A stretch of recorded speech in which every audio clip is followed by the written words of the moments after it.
Assalamualaikum warahmatullahi wabarakatuh. Saya Zul Irsyad Fadoli. Saya akan review salah satu gedung bersejarah yang ada di Indonesia, yaitu Perpustakaan Nasional. Dan nanti juga akan dijelaskan oleh anggota kelompok saya.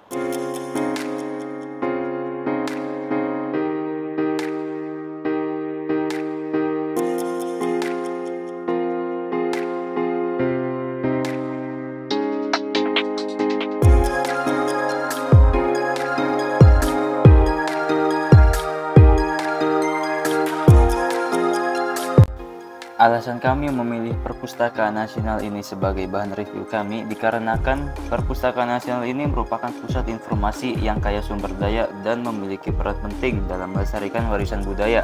Selain itu, perpustakaan tersebut mungkin memiliki koleksi yang luas dan diversifikasi, mendukung riset, dan memberikan akses terbuka untuk masyarakat.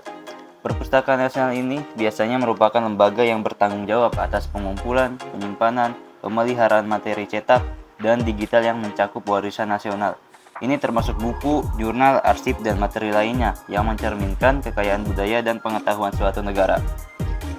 Bangunannya yang megah di Jakarta juga menjadi daya tarik, menyediakan ruang untuk penelitian dan kegiatan budaya. Program digitalisasi mereka memungkinkan akses ke koleksi secara online dan memudahkan penelitian dari berbagai lokasi.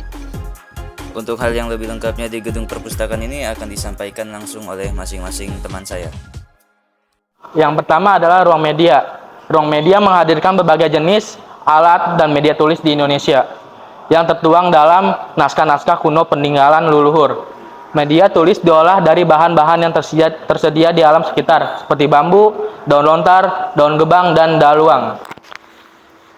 Ruang aksara. Ruang aksara menampilkan perkembangan tulisan di Indonesia yang berkaitan erat dengan sejarah dan peradaban bangsa. Terdapat TV multimedia interaktif mengenai 3 gelombang peradaban asing yang mempengaruhi tradisi tulis di Indonesia.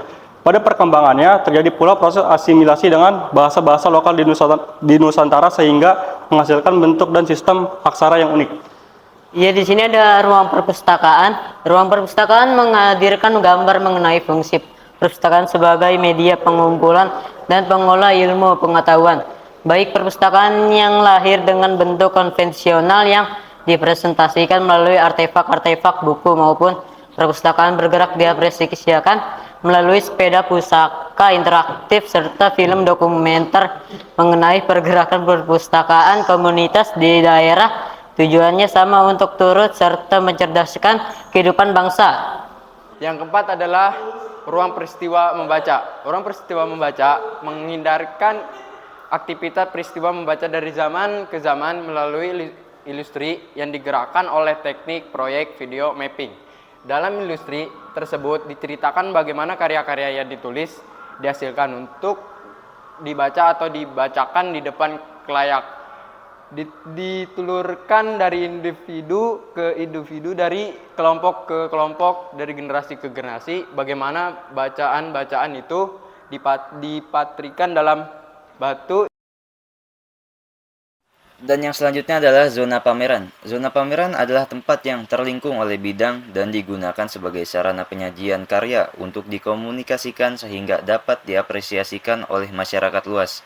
Zona pameran biasanya dirancang untuk menampilkan koleksi unik, buku langka, atau artefak bersejarah guna memberikan pengalaman edukatif kepada pengunjung.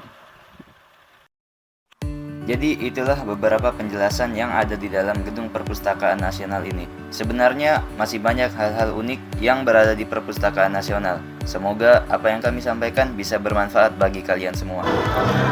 Sekian hasil pengamatan dari kelompok kami di Perpustakaan Nasional ini.